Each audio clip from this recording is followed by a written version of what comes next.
Narito na naman tayo para sa isang napaka-sweet, nakakapanabik at sobrang trending na love story nila Kalingap Jomar at Carla. Ay aking makilala. Para sa pagpapatuloy ng ating love story, narito na nga tayo sa pinakahinahantay na mga pasabog sa birthday ni Ate Carla, ang kanyang 19th birthday. Sobrang special talaga nito dahil napakaraming mga bisita ang dumalo dito. Lalong-lalo na ang kanyang mga minamahal, lalong-lalo na din ang kanyang ka-love team na si Kalingap Jomar. Sobrang magarbo talaga ang kanyang birthday dahil sa venue pa lang, damit, mga handa, at lalong-lalo na sa kanyang mga regalong natanggap. Sobrang dami talaga nito, parang hindi na nga ito mapibilang sa kamay. Kaya naman napakaganda rin ng kanyang birthday party, at ito na nga ang mga pangyayari. Ang nice ko.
Kung ano ako'y tanggap mo na, hindi ka rin nag-alala. Grabe at mala prinsesa si Ate Carla sa kanyang birthday dahil napakaganda rin ng kanyang gown na mukha siyang prinsesa na suot-suot ito. At kahit na wala nga siyang makeup ay kitang-kita mo talaga na litaw na ang kanyang kagandahan. Paano ang minake pa na siya.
ALM Events in Talent Management, Mr. Alvin Lester Magana.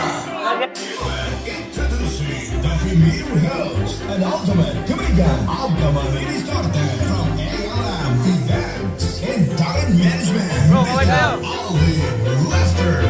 Naman ang bawat panaginip ko, ikaw lang ang tinig. Grabe at hindi talaga tinipid ang kanyang birthday. Lahat ay talagang preparado at lahat ay talagang pinag-isipan. Kaya naman kitang-kita natin kung gaano ka-successful ang birthday ni Ate Carla. Lalong-lalo pat marami din talaga siyang in-invite na mga tao. We celebrate another milestone of our dearest Gillingham Angel. Ladies and gentlemen, isang masigabong palakpakan ng hiyawan! Yes! Good evening, everybody. We are all excited for the much-awaited event of the year. And of course, together we are as one. And of course, kasama po lahat ng mga listen friends who are here right now. Isang pagbati po ng isang magandang gabi sa inyong lahat. Ako po ang inyong host, Alvin Lester Magana. Once again, parang pinukulaan ako ng energy. Palakpakan ng hiyawan! Yes! Thank you very much for all the love and support. We are now live sa ating social media platforms. And by this time, ladies and gentlemen, I am very much excited. And everyone is excited. So without any further ado, as we formally begin with our introduction, mga kaibigan, ipapakilala ko na po ang mga minamahal na pamilya, these very special people na talaga namang who are playing a very big role in this celebration. Mga kaibigan, salubungin po natin ang isang masigabong palakpakan the members of the family, beginning with the loving brothers, ang mga minamahal na kapatid ng ating birthday girl. Ladies and gentlemen, we have Amber! Hanggang wakas ay tayo ng dalawa. Palagi kang naman Nakakatuwa dahil hindi lamang si Kalingap Jomar at Ate Carla ang damay sa mga blessings, kundi ang kanyang pamilya din.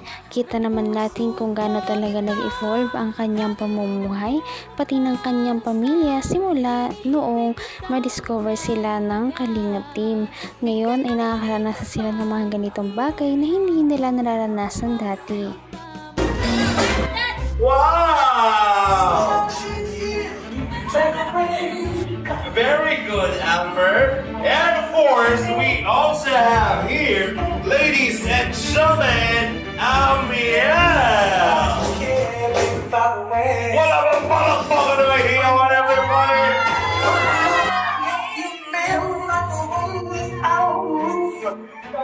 We also have here, Aaron. Palakpakan for Aaron, everybody.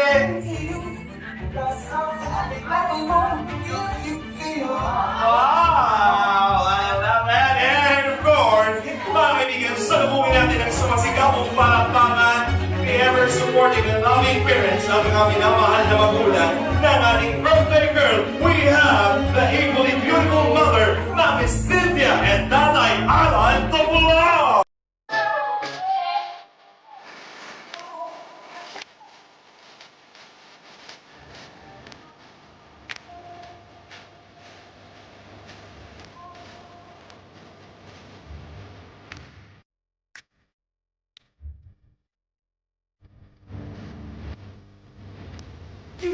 Ladies and gentlemen, palakpakan naman po natin this wonderful family, ang pamilya mo ni Carla. Palakpakan naman natin!